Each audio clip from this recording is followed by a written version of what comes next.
Back dear students, last class में हम लोग डील किए थे फैक्टर्स, ओम्स लॉ के बारे में बात किए थे, है ना। और साथ ही साथ बात किए थे रेसिस्टेंस क्या है ना, और किस फैक्टर पर वो डिपेंड करता है। आपको बताया गया था लास्ट क्लास में, है ना, कि करंट जितना फ्लो कर रहा है सर्किट में उस पर डिपेंड करेगा वोल्टेज।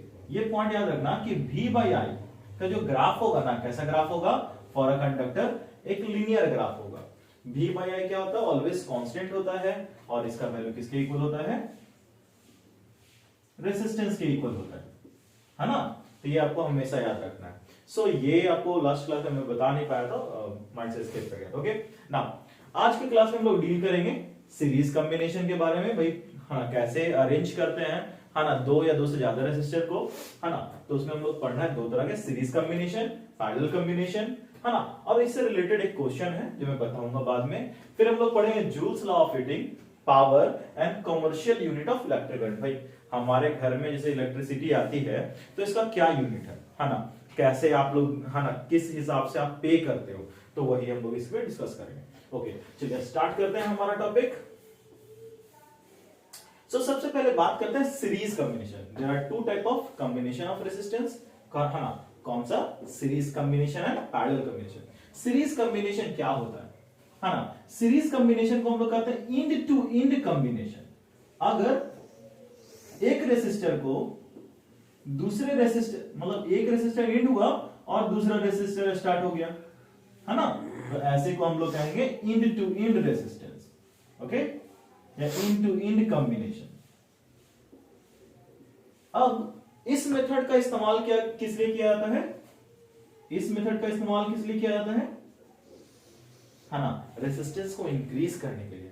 इस मेथड का इस्तेमाल किया जाता है रेसिस्टेंस को इंक्रीज करने के लिए, voltage per unit, voltage per unit resistance decrease करने के लिए।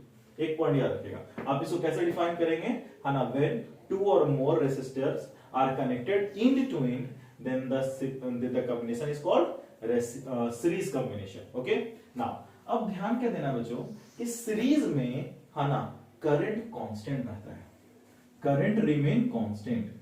कब, सीरीज में रिमेन कांस्टेंट। मुझसे जैसे पूछते हैं कि सर कैसे कांस्टेंट है, एक्सप्लेन करिए थोड़ा सा जल्दी से। मैं देखिए बच्चों, है ना, आप इस तरह समझो कि आप इसे बैटरी से कनेक्ट कर दो, है ना, और इस तरह सोचो कि आई करंट इससे फ्लो कर रहा है, आई करंट इससे फ्लो कर रहा है।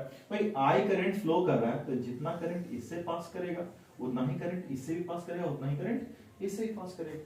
मतलब इसके पास सिंगल ही पाथ है ना। और यही कारण है कि इन सब में करंट क्या होता है, कांस्टेंट होता है। तो डिस्ट्रीब्यूशन किसका होता है भाई, डिस्ट्रीब्यूशन किसका होता है ना, तो डिस्ट्रीब्यूशन ऑफ रेसिस्टेंस होता है। ये पॉइंट, डिस्ट्रीब्यूशन ऑफ वोल्टेज होता है। ओके, तो ये पॉइंट याद रखना। तो इसमें हम लोग बात क्या करेंगे कि आई रिमेन कांस्टेंट, चेंज कौन होगा, तो वोल्टेज चेंज होगा। ये टोटल वोल्ट किसके बराबर होगा, तो कुछ इसको वोल्टेज मिला, कुछ इसको वोल्टेज मिलेगा, एंड कुछ R3 को वोल्टेज मिलेगा, है ना। तो मैं कह सकता हूं कि V इक्वल टू, है ना, I R1, दैट इज, आप ऐसे बोलो V1 plus V2 plus V3,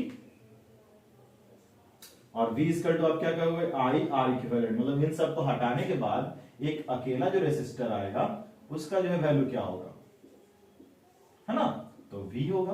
okay sorry, R equivalent के इक्वल होगा, V वोल्टेज है इसका, I करंट है और I कांस्टेंट है। तो आप इस तरह याद रखना, I R1 plus I R2 plus I R3। Okay now अब देखो I सब में कॉमन है तो I कैंसिल आउट कर देंगे, तो क्या बचेगा, R equivalent equal to R1 plus R2 plus R3। आपसे कोई पूछेगा भाई सीरीज का इस्तेमाल किस लिए करते हैं, रेसिस्टेंस को इंक्रीज करने के लिए। ओवरऑल रेसिस्टेंस इंक्रीज कर जाएगा। इसमें जो सबसे बड़ा वैल्यू, जो इक्विवेलेंट रेसिस्टेंस होगा, वो सबसे बड़े वाले से भी बड़ा आएगा, सबसे बड़े वाले से भी बड़ा आएगा, है ना। वोल्टेज का क्या होगा, इसमें डिस्ट्रीब्यूशन होगा। ओके, करंट क्या रहेगा, सेम रहेगा। ये बेसिक पॉइंट को याद रखना जब सीरीज में कंबाइन किए। ओके नाउ अब बात करते हैं पैरेलल कॉम्बिनेशन में क्या होगा। तो पैरेलल कॉम्बिनेशन में जितने भी रेसिस्टर्स होते हैं ना, वो दो पॉइंट के बीच में कनेक्ट कर दिए जाते हैं। जितने भी रेसिस्टर्स होते हैं, चाहे 4 हो 5 हो, जितने भी रेसिस्टर्स हैं वो दो पॉइंट के बीच में कनेक्ट कर दिया जाता है। आप इसको अगर डिजाइन से रिप्रेजेंट करना चाहते हो तो मैं कर देता हूं। आप देखोगे बुक में कुछ इस तरह दिया हुआ रहता है ना। तो अगर दो पॉइंट के बीच में अटैच है, देखो ये दो पॉइंट के बीच में अटैच है ना, ए और बी, ए और बी दो पॉइंट है, इनके बीच में सारे रेजिस्टेंस को अटैच कर दिए, तो ये पैरेलल कॉम्बिनेशन हो गया। ठीक है, R1 R2 R3।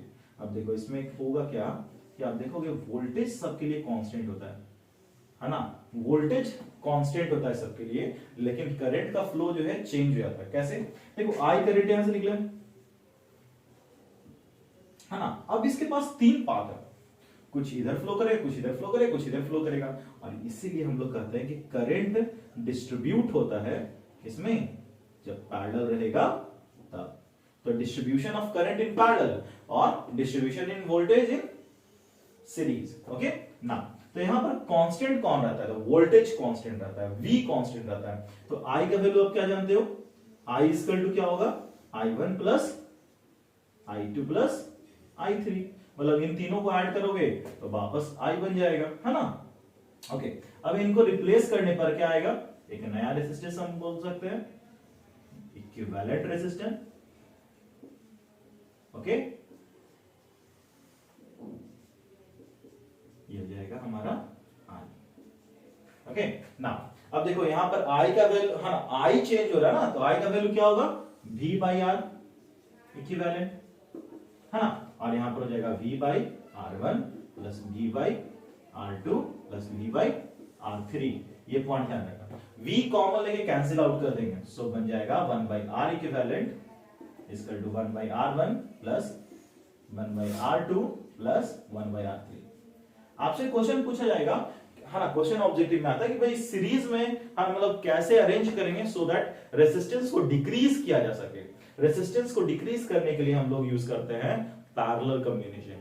याद रखना, इसमें वोल्टेज सेम रहता है, हमारे घर में जो वायरिंग होती है वो पैरेलल कॉम्बिनेशन में ही होता है। इसका एडवांटेज क्या है भाई, है ना, तो सेपरेट सबका स्विच आप बना सकते हो, है ना, एक वर्कआउट करने मान लो कि एक खराब हो गया तो बाकी कंटिन्यू करेंगे वर्क में, लेकिन अगर इसमें एक भी डिफॉल्ट हुआ ना तो करंट का फ्लो रुक जाएगा और इसीलिए सारा काम करना बंद कर देगा, किसमें, सीरीज में। ओके, चलिए अब हम इससे रिलेटेड, इन दोनों से रिलेटेड एक क्वेश्चन है हमारे पास, इसको डील करते हैं। ओके, हमें इसको सॉल्व करना है, इसका निकालना है R इक्विवेलेंट, साथ ही साथ क्या निकालना है ना, करंट थ्रू I थ्रू 4 ओम, ठीक है ना, 4 ओम से कितना current flow, sorry voltage through, है ना, 4 ओम, 4 ओम से जो है कितना वोल्टेज पास कर रहा है ना, और करंट थ्रू 3 ओम रेजिस्टेंस।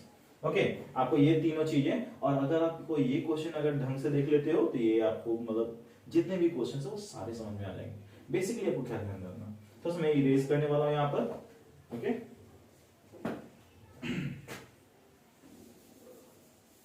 आपको दो चीजों को ध्यान रखना है, कहां पर करंट डिस्ट्रीब्यूट हो रहा है और कहां पर करंट कांस्टेंट है, मतलब सेम करंट फ्लो कर रहा है। अगर डिस्ट्रीब्यूट हो रहा है मतलब पैरेलल कॉम्बिनेशन है, और अगर कांस्टेंट है तो हम कहेंगे सीरीज कॉम्बिनेशन। ओके, है ना। अब देखो, सबसे पहले आप इमेजिन करो कि करंट यहां से फ्लो होना शुरू हुआ, है ना, इधर मूव करेगा यहां तक, अब यहां जाने के बाद क्या हुआ, करंट डिस्ट्रीब्यूट हो गया, मतलब, है ना, 3 ओम और 6 ओम जो है ये क्या है, पैरेलल कॉम्बिनेशन में। 3 ओम 6 ओम किसमें है, पैरेलल कॉम्बिनेशन में। तो पहले आप इसको डील करेंगे, इसको डील करने से पहले आप पहले इसको सॉल्व करेंगे, तो ये क्या बन जाएगा, समथिंग कुछ ऐसा, है ना। चलिए मैं यहीं पर बता देता हूं, मतलब इन दोनों को हटा करके आप एक नया रेजिस्टेंस ला रहे हो, तो ये तो आप जान रहे हो कि 4 ओम होगा, है ना, लेकिन इन दोनों को हटाने पर क्या आने वाला है ना, तो जल्दी से सॉल्व कर देते हैं। और पैरेलल में है तो कैसे निकलेगा, 1 बाई R, इन दोनों को हटाने पर मैं बोल रहा हूं R आएगा, तो 1 by 3 plus 1 by 6, that is LCM लोगे 6, 2 plus 1, 3 by 6, that is 1 by 2। अब देखो 1 बाई R का वैल्यू 1 बाई 2 आ रहा है, यानी कि बहुत सारे बच्चे गड़बड़ जो करते हैं वो R का वैल्यू 1 बाई 2 निकाल लेते हैं। सो R का वैल्यू कितना होगा, 2 ओम होगा। ओके, सो R का वैल्यू आप यहां पर 2 ओम पुट करोगे। ओके ना, कितने वोल्ट का था? तो 12 वोल्ट का था, है ना। अब बताओ आपको करंट निकालना है ना। तो अभी भी ये कंप्लीट नहीं हुआ है। अब इन दोनों को हटा करके आपको एक सिंगल में चेंज करना पड़ेगा। जब तक आपको इक्विवेलेंट रेजिस्टेंस नहीं मालूम तब तक आप करंट का फ्लो नहीं बता सकते कितना फ्लो कर रहा है। ओके, अब देखो आर इक्विवेलेंट किसके इक्वल होता है? तो फिर से देखो अब क्या होना है, करंट, है ना। जितना करंट 4 ओम से पास करेगा उतना ही 2 ओम से, मतलब 4 और 2 ये दोनों क्या है? सीरीज में है। 4 ओम एंड 2 ओम क्या है? सीरीज में है। सो केस 2, है ना, आर इक्विवेलेंट इक्वल टू मैं बोलूंगा कि 4 ohm plus 2 ohm that is 6 ohm. Okay, है ना। तो ये क्या बन जाएगा? 6 ओम। अब आप पता कर सकते हो कि करंट का वैल्यू क्या है। तो I equal to V by R equivalent. V कितना था? वोल्टेज 12 वोल्ट था ना, और R इक्विवेलेंट कितना आया? 6। सो इसका आंसर आएगा 2 एम्पियर। ओके, तो फर्स्ट क्वेश्चन तो डील हो गया कि R इक्विवेलेंट क्या था, तो R इक्विवेलेंट आ गया 6 ओम। सेकंड क्वेश्चन हो गया भाई, है ना, करंट कितना फ्लो कर रहा है? करंट फ्लो कर रहा है ना 2 एम्पियर। अब 4 ओम पर ध्यान दो, 4 ओम को कितना वोल्टेज मिल रहा है आपको पता करना होगा। देखो तीन चीजें हैं, V I R। अब तीन में कोई दो मालूम रहेगा तभी तीसरा पता कर सकते हो। आपको देखो R का वैल्यू मालूम है ना, और इसे करंट कितना फ्लो कर रहा है अगर वो पता कर लो तो पता चल जाएगा इसमें वोल्टेज कितना, इसको वोल्टेज कितना मिला। सो मैं कहूंगा voltage across 4 ohm equal to क्या होगा? IR ना। तो I कितना करंट फ्लो कर रहा था? 6 ओम, सॉरी 2 एम्पियर, एंड R इसका कितना है? 4। दैट इज इसको कितना वोल्ट मिल रहा है? 8 वोल्ट करंट मिल रहा है। 8 वोल्ट इसको पोटेंशियल डिफरेंस मिल रहा है। अब पूछा जाएगा भाई करंट बताओ, है ना, इसके थ्रू करंट क्या है ना। तो सिंपल तो समझो कि अगर ये 8 वोल्ट ले रहा है तो बचा हुआ वोल्ट ये दोनों लेगा, है ना, क्योंकि देखो ये टोटल 12 वोल्ट है, 12 वोल्ट है, तो 4 वोल्ट इन दोनों को मिलेगा। मतलब आपको वोल्टेज मालूम है, मैंने क्या कहा, तीन में से कोई दो चीज मालूम होना चाहिए। आपको क्या निकालना है? I1 निकालना है। तो I equal to V by R. V कितना, इसको कितना वोल्ट मिल रहा? V 4 मिल रहा, है ना, 4 वोल्ट, क्योंकि देखो पैरेलल में वोल्टेज क्या रहता है? सेम रहता है। अब V बाई आर, तो इसका R कितना है?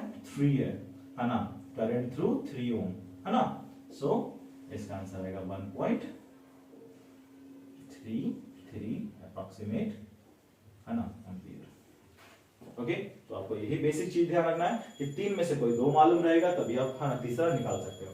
Now joules law of heating, आप ये जानते हो कि कोई भी कंडक्टर जिसमें करंट फ्लो करेगा वो हीट तो प्रोड्यूस करेगा, है ना। तो हमारे प्यारे एक साइंटिस्ट हैं जूल्स, जिन्होंने बताया कि भाई कोई भी कंडक्टर यानी रेसिस्टर, है ना, कहेंगे according to this law current, sorry, heat produce, क्योंकि इन्होंने बताया कि भाई क्या कितना हीट प्रोड्यूस करता है, कौन कितना हीट प्रोड्यूस करता है।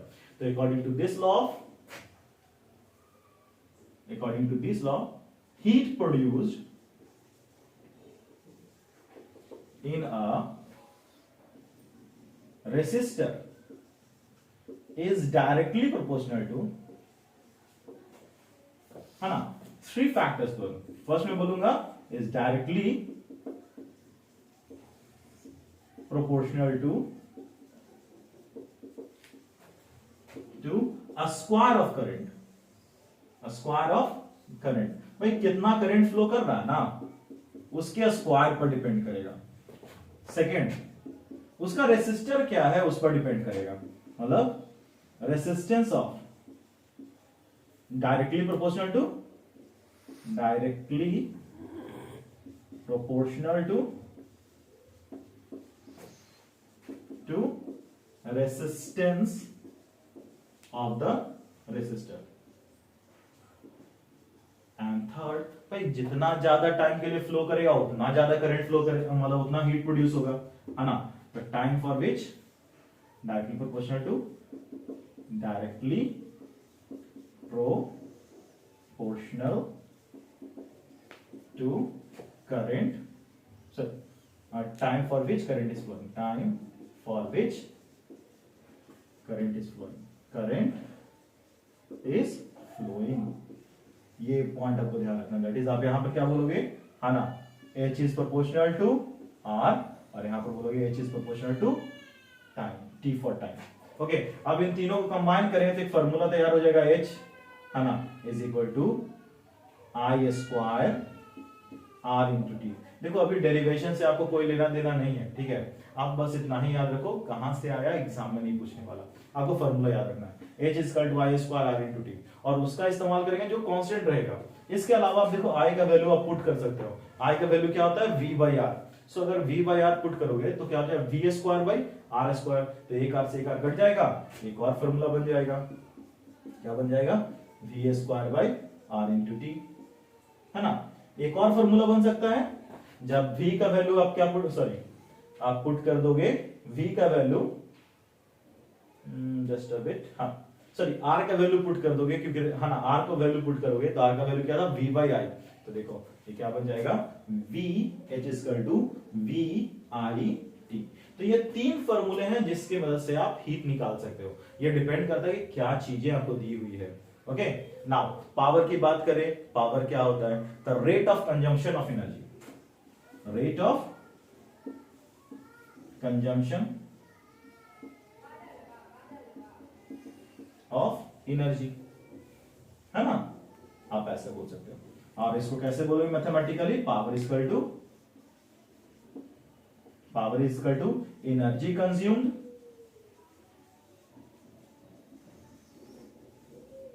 बाय टाइम टेकन, है ना।